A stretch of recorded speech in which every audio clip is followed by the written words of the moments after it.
जय हिंद friends. Welcome to the learning gang. मैं हूं कविता और आज हम लोग करने वाले हैं थर्ड चैप्टर आरंभिक नगर या इन द अर्लीस्ट सिटी। आरंभिक आरंभिक नगर या आप कह सकते हैं इन द अर्लीस्ट सिटी। इससे पहले फर्स्ट और सेकंड चैप्टर को हम लोग डिस्कस करके उसके क्वेश्चन आंसर्स कर चुके हैं। कल हम लोगों ने इस चैप्टर की रीडिंग लगा ली थी। आज हम इसे डिस्कस करते हैं। डिस्कशन के बाद कुछ इंपॉर्टेंट क्वेश्चंस हम लोग करेंगे। तो ये जो लेसन है ये स्टार्ट होता है जसपाल और हरप्रीत के क्रिकेट खेलने से। जसपाल और हरप्रीत दो बच्चे हैं जो अपने दोस्तों के साथ प्लेग्राउंड में क्रिकेट खेल रहे हैं। अचानक उनकी नज़र पड़ती है पास में एक खंडहर नुमा इमारत है जिसे वो सभी बच्चे भुतहा घर कहते हैं। कुछ लोग उस भुतहा घर के बारे में चर्चा कर रहे हैं। चर्चा कुछ इस तरह से है कि वहाँ इकट्ठे हुए जो स्त्री पुरुष हैं उनमें से एक स्त्री कहती है कि क्या आपने इतनी सुंदर वास्तुकला देखी है, उस इमारत की तरफ इशारा करके। तभी एक अन्य स्त्री कहती है कि इस पर लकड़ी की कितनी सुंदर नक्काशी है, क्या आपने ऐसी सुंदर नक्काशी पहले कहीं देखी है। इतने में ही तीसरी स्त्री कहती है कि हमें इस इमारत के संरक्षण के लिए मंत्री जी को पत्र लिखकर उनसे प्रार्थना करनी चाहिए। जसपाल और हरप्रीत ध्यान से इस बात को सुन रहे हैं और ये पूरा वृत्तांत सुनकर उन लोगों के मन में एक क्वेश्चन आता है कि क्यों ये सभी लोग इस खंडहर नुमा इमारत को बचाना चाहते हैं, आखिर इसमें ऐसी क्या बात है। इसी प्रश्न से शुरू होता है ये चैप्टर। मूलतः इस चैप्टर में बताया गया है भारत की प्रथम नगरीय सभ्यता जिसे हम हड़प्पा सभ्यता, सिंधु सभ्यता, सिंधु सरस्वती सभ्यता विभिन्न नामों से जानते हैं। यदि मुख्य बिंदुओं की बात की जाए तो हम हड़प्पा की कहानी को कुछ बिंदुओं के तहत समेट सकते हैं जो इस तरह से हैं। इसमें फर्स्ट बिंदु कहा जा सकता है हड़प्पा की कहानी। फर्स्ट बिंदु जो हम कह सकते हैं यहाँ पर वो है हड़प्पा की कहानी। हड़प्पा की कहानी। सेकंड आप कह सकते हैं, सेकंड है नगरीय विशेषता।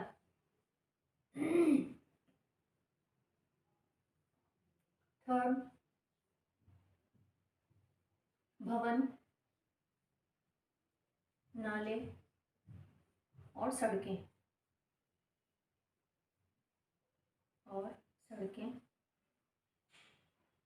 इसी तरह से चौथा है नगरीय जीवन। नगरीय जीवन। अगला बिंदु हो सकता है नगर और नए शिल्प। नए शिल्प। नए शिल्प। जब शिल्प होगा तो कच्चे माल की भी आवश्यकता पड़ेगी। कच्चे माल की खोज एक्सक्यूज मी, कच्चे माल की खोज। ये तो व्यापार की बात हो गई। जब नगर है, नगर में बसावट है तो वहां पे रहने वाले लोग भी होंगे, तो नगरों में रहने वाले लोगों का भोजन। नगरों के लोगों का भोजन। इसके अलावा एक अन्य बिंदु है हड़प्पा कालीन गुजरात के नगर।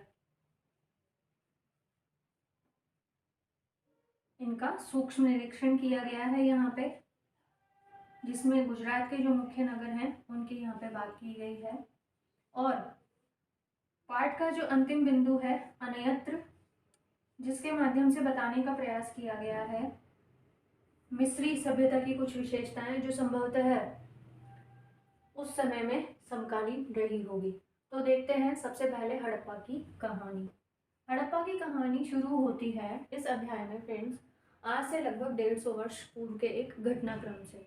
लगभग 1856 में पाकिस्तान में 1856, जो कि आज का पाकिस्तान है, 1856 ईस्वी में पाकिस्तान में लाहौर से कराची के मध्य, याद रखिएगा ये, लाहौर से कराची के मध्य रेलवे लाइन बिछाने का कार्य किया जा रहा था। इस रेलवे लाइन को बिछाते समय रेडी की कमी हो गई। रेडी की कमी हो गई। रेडी क्या है? रेडी होती है, आप लोगों ने देखा होगा, रेलवे लाइन के बीच में छोटे छोटे कंकर बिछे हुए होते हैं, वो कहलाती है रेडी। रेडी की कमी हो गई, तो जब रेडी की कमी हुई वहाँ पर, तो वहाँ काम संभालने वाले इंजीनियर ने वहाँ काम करने वाले मजदूरों से कहा कि आप आसपास के क्षेत्रों में खोज करिए, यदि हमें कहीं से रेडी उपलब्ध हो जाती है तो इस काम को हम कंप्लीट कर लेते हैं। वहाँ काम करने वाले मजदूरों ने आसपास के क्षेत्रों में खोज की और वहाँ उन्हें मिली एक इमारत जो कि पूरी तरह से ईंटों से निर्मित थी। रेलवे लाइन को पूरा करने का काम जो उन्होंने किया, वो उन ईंटों से रेडी बनाकर, ईंटों को तोड़कर और उनसे रेडी बनाकर उन्होंने रेलवे लाइन को पूरा किया। रेलवे लाइन पूरी हो चुकी थी। अब लगभग 100 साल पहले जब इतिहासकारों या पुरातत्ववेत्ताओं द्वारा इस स्थान का पुनः अध्ययन किया गया, तब उन्हें पता चला कि जिस स्थान से रेलवे निर्माण के लिए ईंटों का उपयोग किया गया था, वो कोई मामूली स्थान नहीं था, बल्कि वो भारत की प्रथम नगरीय सभ्यता का एक महत्वपूर्ण नगर था, स्थान था, जिसे हड़प्पा के नाम से जाना जाता है। हड़प्पा। और इस तरह से सामने आई हड़प्पा की कहानी। अब क्योंकि हड़प्पा सबसे पहला खोजा गया स्थान था, इसीलिए हड़प्पा के बाद जो भी इस सभ्यता से संबंधित अवशेष, पुरास्थल या स्मारक मिले, उन्हें हड़प्पा सभ्यता की वस्तुएं माना गया और इस तरह से इस नगरीय सभ्यता का नाम पड़ा हड़प्पा सभ्यता।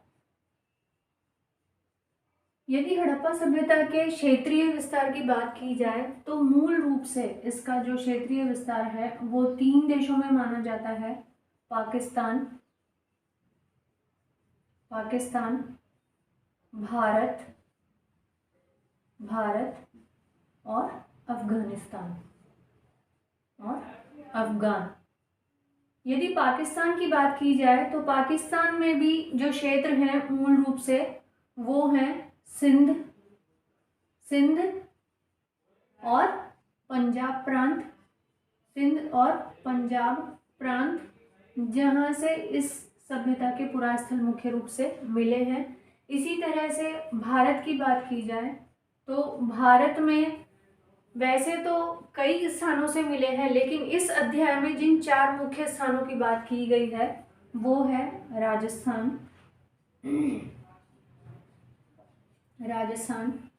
पंजाब, हरियाणा और गुजरात, जहाँ से कि इस सभ्यता के सबसे ज़्यादा स्थान मिले हैं। इसके अलावा जो भारत में अन्य स्थान हैं वो हैं उत्तर में जम्मू कश्मीर, दक्षिण में महाराष्ट्र, दायमाबाद और पूर्व में आप कह सकते हैं उत्तर प्रदेश तक ये सभ्यता विस्तृत मानी जाती है। लेकिन इस लेसन में 4 मुख्य स्थान राजस्थान, पंजाब, हरियाणा और गुजरात की बात की गई है। अफगानिस्तान का यहाँ पे जिक्र नहीं किया गया है, लेकिन हम लोग जान लेते हैं। अफगानिस्तान के मुख्य रूप से 2 स्थान हैं,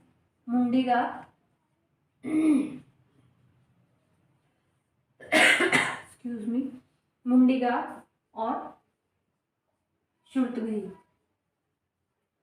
इस तरह से इन क्षेत्रों में इस सभ्यता का विस्तार माना गया है। इसके बाद आता है नगरीय विशेषता। देखते हैं नगरीय विशेषता में क्या बताया गया है।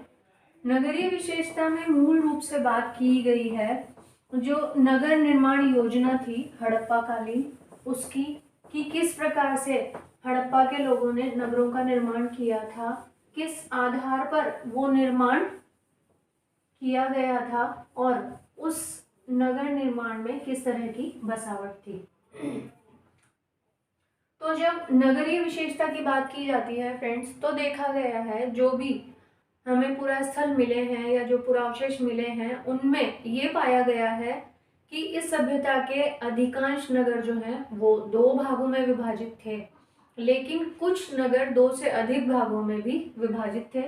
तो मूल रूप से यदि देखा जाए तो नगर जो हैं वो 2 भागों में विभाजित थे, 2 भागों में, लेकिन कुछ नगर जो हैं वो 2 से अधिक भागों में भी विभाजित थे। अब जो नगर 2 भागों में विभाजित थे, 2 से अधिक भाग, जो नगर 2 भागों में विभाजित थे उनका विभाजन किस तरह से था देखते हैं। 2 भागों में विभाजित नगर जो मूल रूप से विभक्त थे उन्हें हम कह सकते हैं पूर्वी भाग, पूर्वी भाग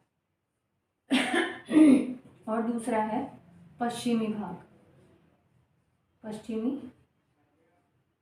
भाग, पश्चिमी भाग, ये पश्चिमी गलत है, ये पश्चिमी, पश्चिमी भाग। अब देखिए पश्चिमी और पूर्वी भाग में क्या अंतर था। पूर्वी भाग जो है वो निचले धरातल पर स्थित था, यानी कि जमीन में ऊंचाई पर नहीं बनाया गया था, निचले धरातल पर। जबकि जो पश्चिमी भाग है वो कुछ ऊंचाई लिए हुए था।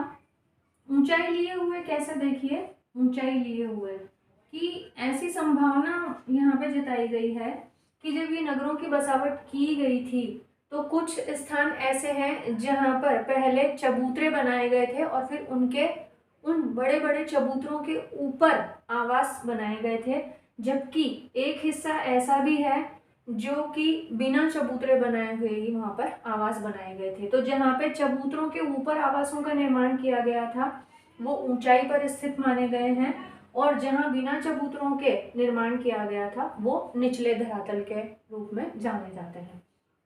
तो देखिए जो पश्चिमी भाग है वो ऊंचाई पर स्थित था, लेकिन आकार में कैसा था, ये आकार में छोटा था, आकार में छोटा था, आकार में छोटा था। जबकि जो पूर्वी भाग है जो कि निचले धरातल पर स्थित थे वो आकार में बड़े थे। तो देखिए दोनों के आकार में डिफरेंस है, आकार में बड़े, आकार में बड़े थे। जो पश्चिमी भाग है उसे नगर दुर्ग के नाम से जाना गया है, नगर दुर्ग।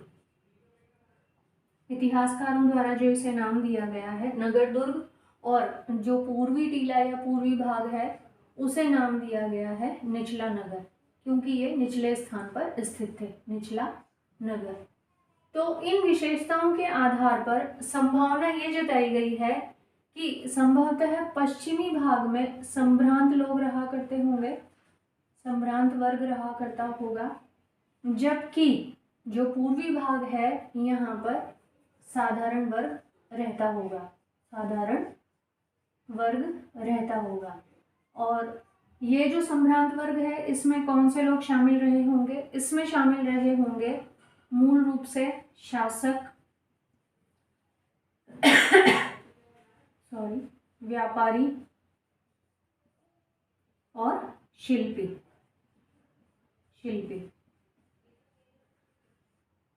ये संभ्रांत वर्ग रहा होगा संभवतः।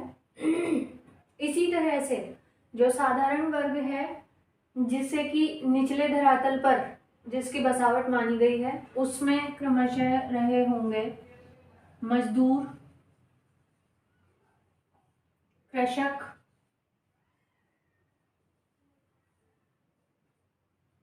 और पशुपालक,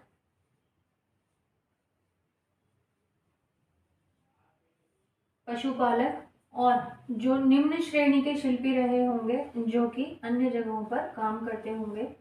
शिल्पी यहाँ पे आएगा, आप यहाँ से यहाँ शिल्पी नहीं, शिल्पकार जो है वो साधारण वर्ग में, यहाँ पे आप मंत्री कर सकते हैं या अन्य जो संभ्रांत वर्ग के लोग हुआ करते थे वो। इस तरह से जो नगरीय विशेषता है वो थी। अब इसके अलावा इन नगरों की क्या विशेषता थी कि नगर जो है हड़प्पा कालीन नगर वो चारों ओर से मजबूत चार दीवारी से घिरे होते थे, मजबूत चार दीवारी से चार दीवारी से घिरे होते थे। और ये जो दीवारें हैं घिरे होते थे, ये जो दीवारें हैं, दीवारें ईंटों से बनी हुई होती थी। दीवारें ईंटों से बनी हुई होती थी, ईंटों से। और ये जो ईंटें हैं ये पकी हुई होती थी।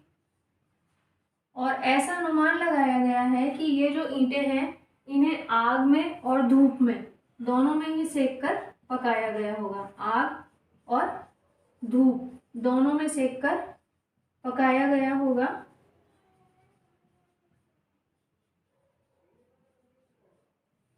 अब जो पूरा स्थल या स्मारक या इमारतें मिली हैं उन्हें देखकर ये अंदाज़ा लगाया जा सकता है कि उस समय में ईंटें कितनी मजबूत बनाई जाती थी और उन ईंटों की मजबूती के साथ ही वहाँ की जो दीवारें हैं वो भी कितनी मजबूत है कि आज हजारों साल बाद भी उनके अवशेष हमें देखने को मिलते हैं। ईंटों को चुनाई के माध्यम से जोड़ा जाता था। जो दीवारें बनाई जाती थी वो ईंटों में चुनाई करके बनाई जाती थी। तो ये जो नगरीय विशेषता है इससे हमें एक चीज और जानने को मिलती है कि नगरों में बसावट के साथ साथ जो ये मजबूत चार दीवारी है इससे हमें पता चलता है कि नगरों की सुरक्षा का भी पूरा इंतजाम किया गया था। इस तरह से ये हड़प्पा के जो नगर हैं उनको निर्मित किया गया था। किताब में कुछ उदाहरण दिए गए हैं नगरीय विशेषताओं के, उनके बारे में। तो देखिए फ्रेंड्स, एक उदाहरण यहाँ पे शामिल किया गया है मोहनजोदड़ो का। मोहनजोदड़ो से एक इमारत मिली है मोहनजोदड़ो।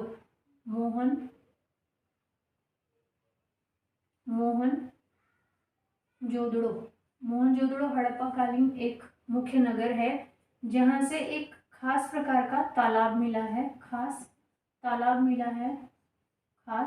तालाब। और इस तालाब के बारे में ऐसा माना गया है कि किसी विशिष्ट स्नान के लिए इस तालाब का प्रयोग किया जाता होगा या किसी विशेष अवसर पर या उत्सव पर इस तालाब में विशिष्ट स्नान का आयोजन सामूहिक रूप से किया जाता होगा। तो ये जो मोहनजोदड़ो की इमारत है जिसे खास तालाब या स्नानागार कहा गया है, इसमें दो तरफ से सीढ़ियाँ थी। दो तरफ से इसमें उतरने के लिए सीढ़ियाँ बनी हुई थी और इसके चारों तरफ कमरे बने हुए थे इस तरह से।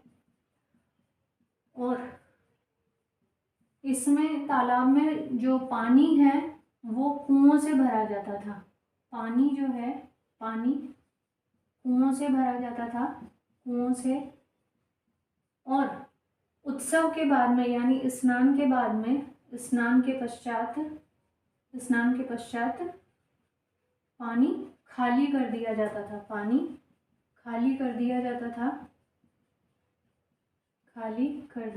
जाता था। ये चारों तरफ कमरे बने हुए हैं।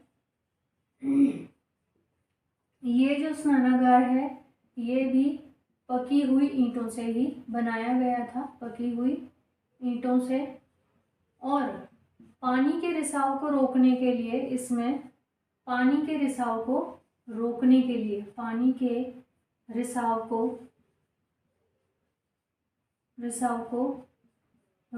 के लिए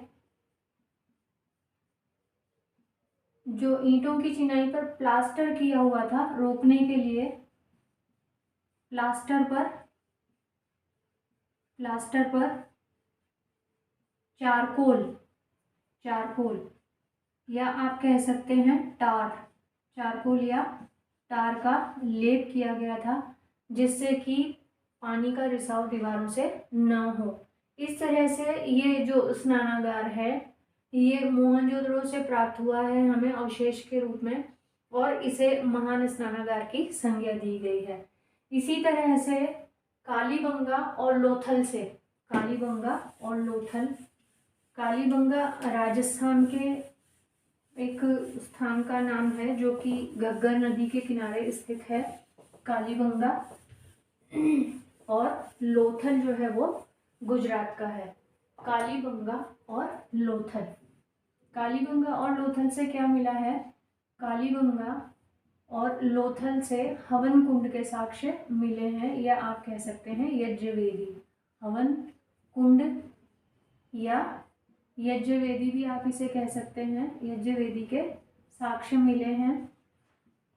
तो ये जो हवन कुंड है या यज्ञवेदी हैं, इनके साक्ष्य से हमें क्या पता चलता है?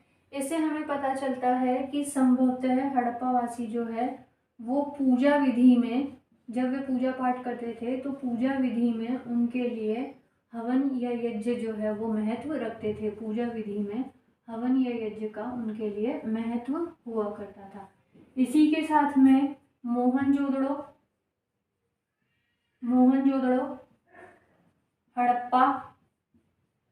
हड़प्पा और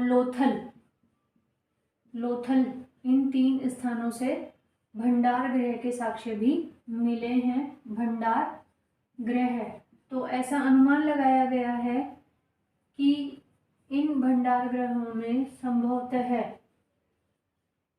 स्टॉक रखा जाता होगा, और ये जो स्टॉक है ये अनाज का भी हो सकता है या अन्य निर्मित उत्पाद का भी हो सकता है। इस तरह से इन 3 साक्ष्यों का यहाँ पे नगरीय विशेषता के रूप में जिक्र किया गया है। अगला बिंदु हमारा आता है भवन, नाले और सड़कें। तो जो भवन हैं वो किस तरह से बनाए जाते थे, यहाँ पे ये बताया गया है। जल निकासी के लिए भवनों में किस प्रकार की व्यवस्था की गई थी उसे यहाँ पे स्पष्ट करने का प्रयास किया गया है, और साथ ही जो नगर थे उनमें आवागमन के लिए जो सड़क व्यवस्था थी वो किस तरह की थी उसे यहाँ पे बताया गया है। भवन, नाले और सड़कें, तो इसमें सबसे पहला आता है हमारा भवन। तो देखिए जो हड़प्पाकालीन भवन हैं वो या तो 1 मंजिला हुआ करते थे, 1 मंजिला या 2 मंजिला, 1 मंजिला या 2 मंजिला हुआ करते थे। 1 मंजिला या 2 मंजिला कैसे? या तो एक ही मंजिल के मकान हुआ करते थे जिसमें एक ही मंजिल पर, एक ही मंजिल के यानी कि ग्राउंड फ्लोर पर ही सिर्फ कमरे बने हुआ करते थे, और या फिर वो हुआ करते थे 2 मंजिला जिन पर कमरों के ऊपर कमरे फिर से बनाए गए होंगे। कहा जा सकता है कि आज ही की तरह तत्कालीन समय में भी फ्लोर्स बनाए जाते थे। इसके साथ ही जो उन मकानों की विशेषता है वो ये है कि बीच में खुला आंगन होता था, बीच में खुला आंगन होता था और चारों तरफ कमरे बनाए जाते थे। चारों तरफ इस तरह से कमरे बनाए जाते थे, जो कि हम आज भी देखते हैं। इस तरह से ये मकान बनाए जाते थे, और मकानों में अलग से स्नानागार बनाए जाते थे,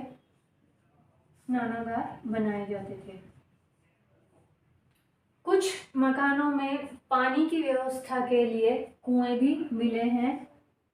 घरों में कुएं होते थे क्योंकि बारिश जो है वो अनिश्चित हुआ करती थी। कुएं, और कुएं के जो अवशेष हैं वो मिले हैं मोहनजोदड़ो से। कुएं के अवशेष, हड़प्पा का एक मुख्य नगर है मोहनजोदड़ो, वहाँ से कुएं के अवशेष देखने को मिले हैं मोहनजोदड़ो से। इस तरह से ये मकान बनाए जाते थे। इसके साथ दिया गया है नाले यानी जल निकासी की व्यवस्था।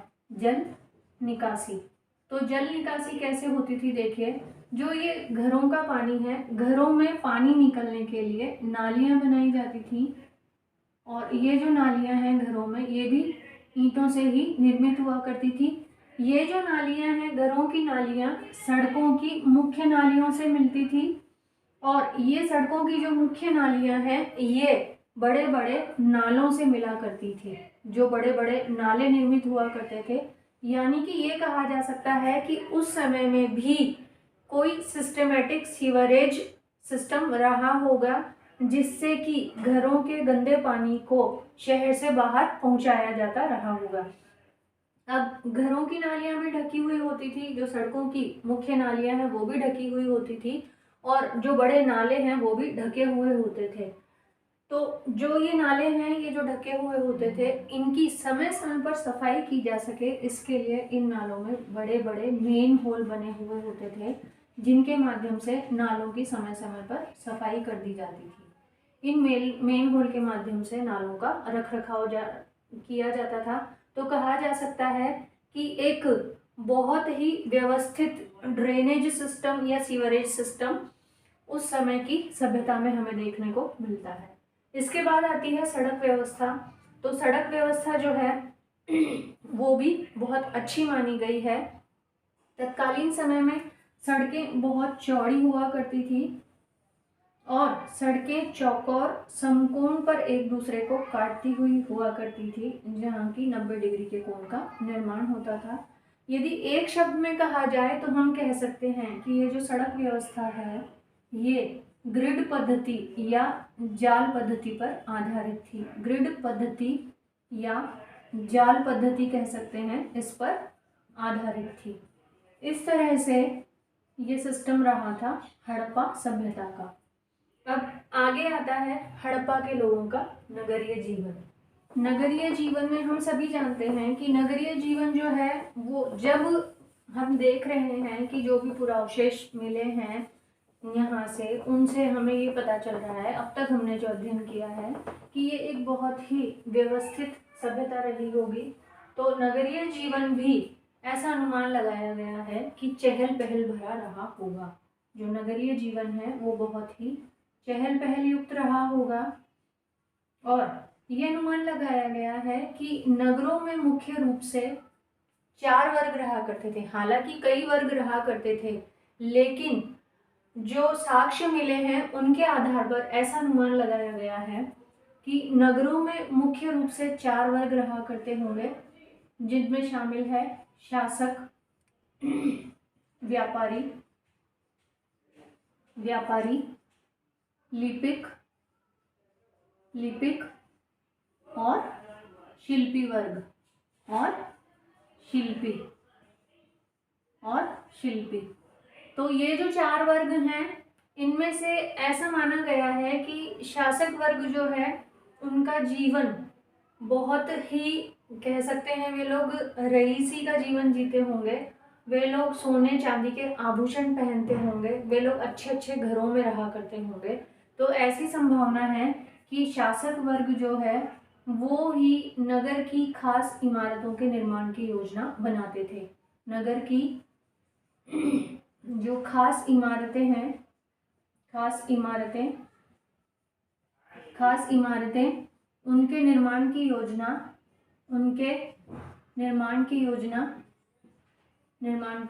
योजना शासकों द्वारा ही बनाई जाती रही होगी।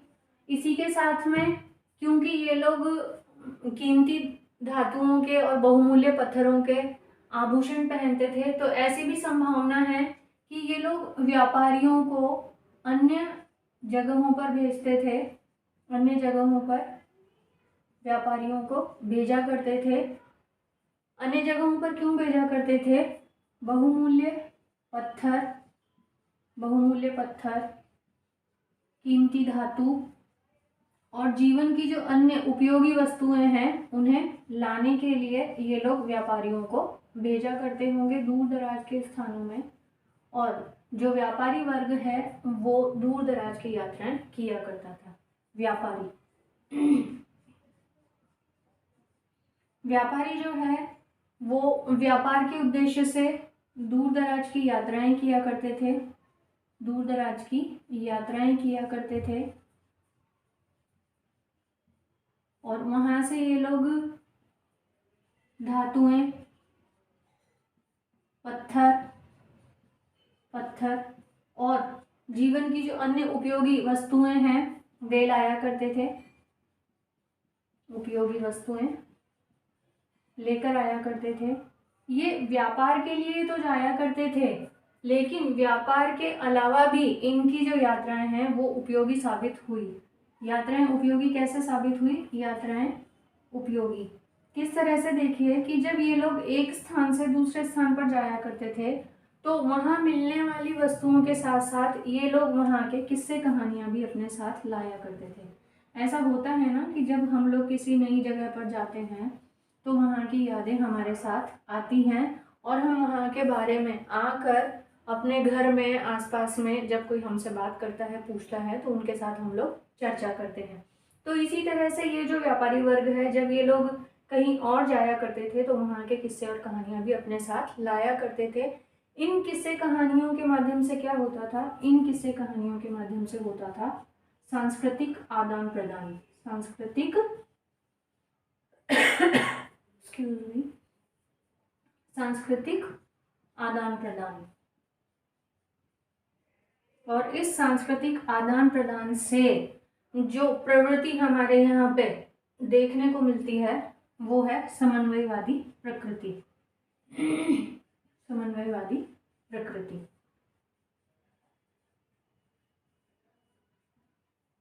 व्यापारी वर्ग के अलावा एक जो मुख्य वर्ग माना गया है वो है लिपिक।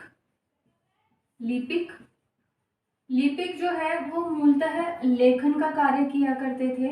लेखन कार्य किया करते थे और ये लेखन कार्य मुख्य रूप से ये जिस वस्तु पर किया करते थे वो मानी गई है मुहरे।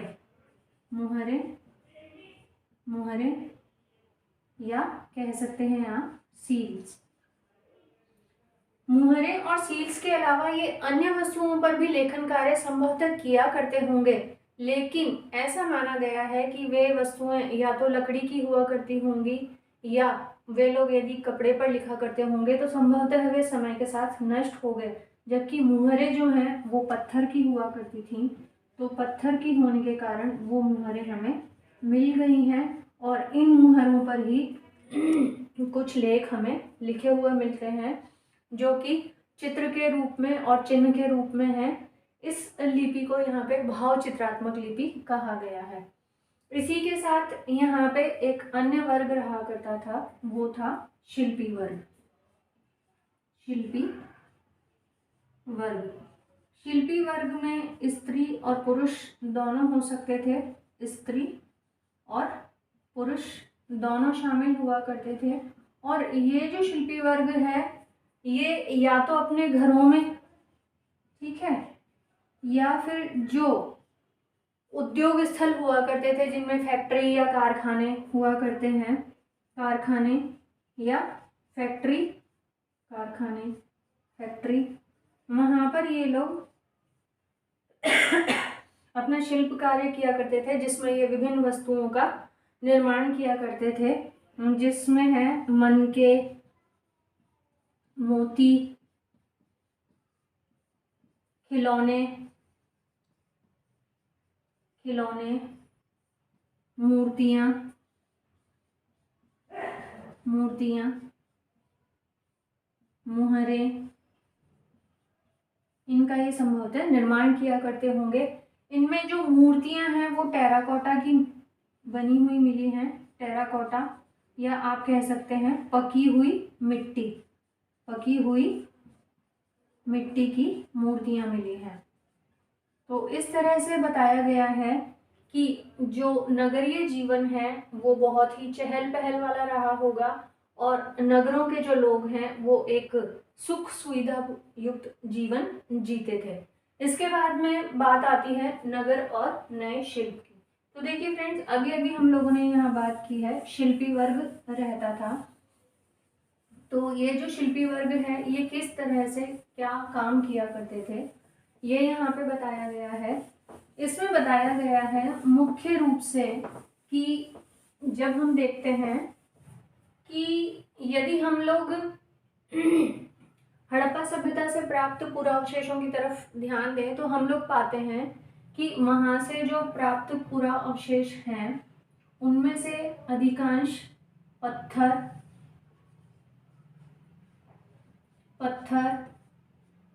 धातु, मिट्टी आदि के मिले हैं।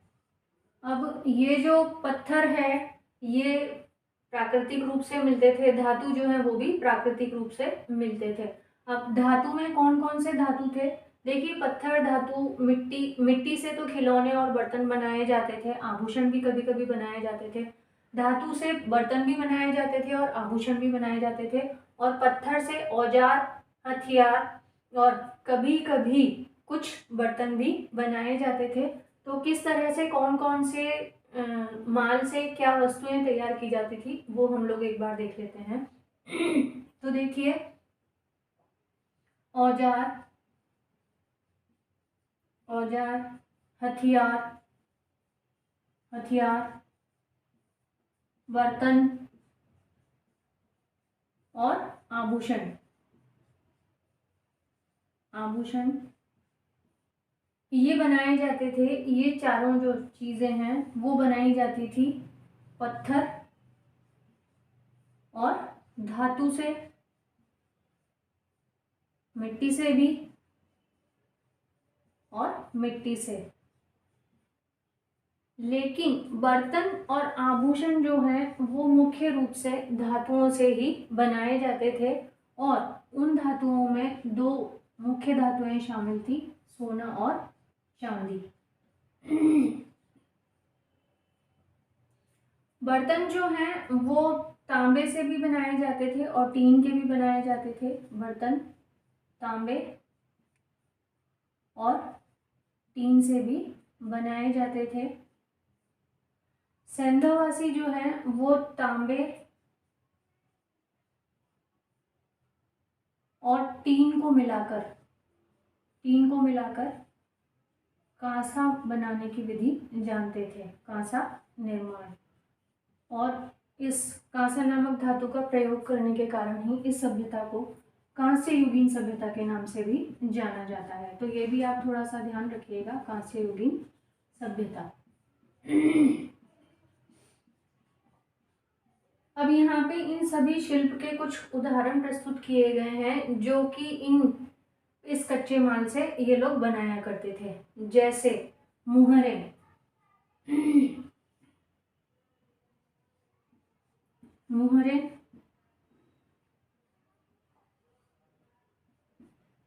मुहरे बनाई जाती थी पत्थर, जो कि सेलखड़ी नामक एक मजबूत पत्थर हुआ करता था, सेलखड़ी,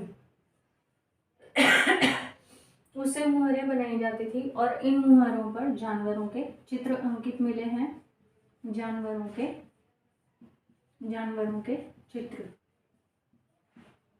चित्र अंकन। यहाँ पर हड़प्पा से प्राप्त एक मुहर का उदाहरण दिया गया है। हड़प्पा से प्राप्त एक मुहर, हड़प्पा से प्राप्त एक मुहर का उदाहरण यहाँ पे दिया गया है। इसी तरह से ये जो मुहर है इस पर कुछ एक कह सकते हैं अपठित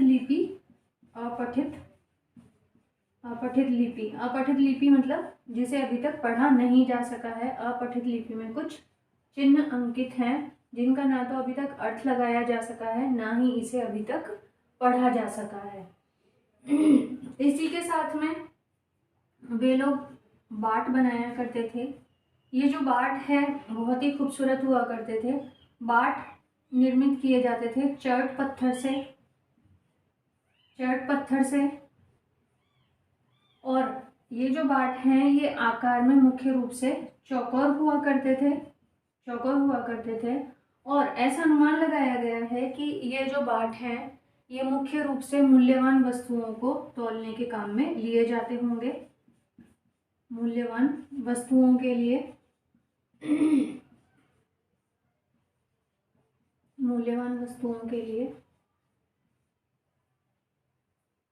इसी तरह से मनके बनाए जाते थे कार्निलियन पत्थर से। कार्निलियन ये एक पत्थर है जिसे काटकर और तराश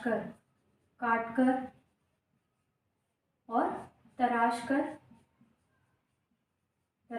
मनकों का निर्माण किया जाता था। और उन मनकों से माला बनाई जा सके इसके लिए उन मनकों में छेद कर दिया जाता था, उन छेद में धागा डालकर माला बनाई जा सकती थी।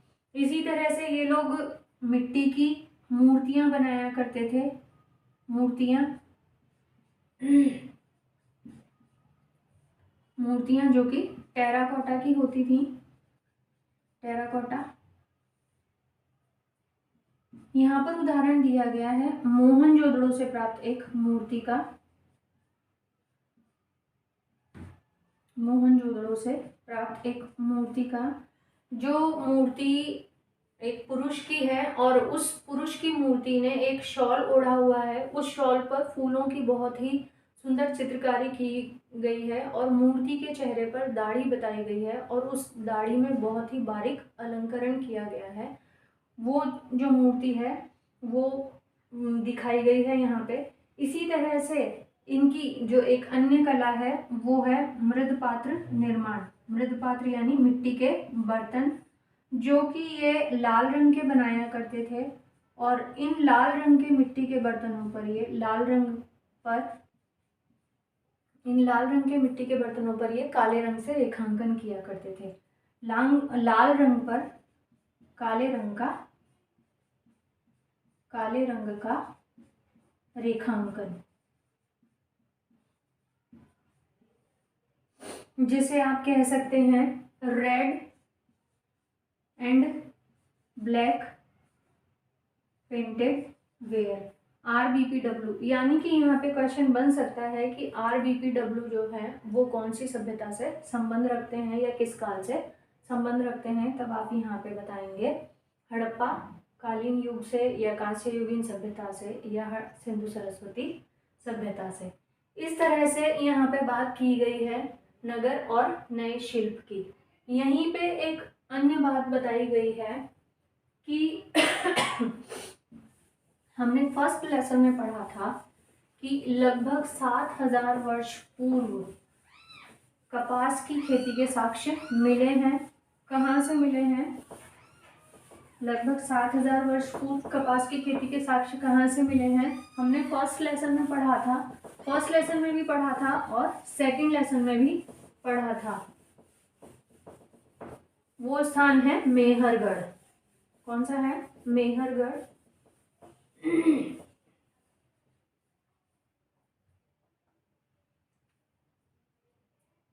लगभग 7000 वर्ष पूर्व, 7000 वर्ष पूर्व मेहरगढ़ से कपास की खेती के साक्ष्य, कपास की खेती के साक्ष्य। तो क्या हड़प्पा कालीन नगरों से भी कपास के साक्ष्य मिले हैं? बिल्कुल मिले हैं। हड़प्पा का एक नगर है मोहनजोदड़ो। हड़प्पा का नगर है मतलब हड़प्पा सभ्यता का एक नगर है मोहनजोदड़ो से एक चांदी का फूलदान मिला है, चांदी का फूलदान। ध्यान रखिएगा इसे यहाँ पे, चांदी का फूलदान, चांदी के फूलदान के ढक्कन पर, चांदी के फूलदान के ढक्कन पर और कुछ अन्य तांबे की वस्तुएं हैं, उन पर कपड़ों के कुछ टुकड़े चिपके हुए मिले हैं और तांबे की अन्य वस्तुओं पर कपड़े के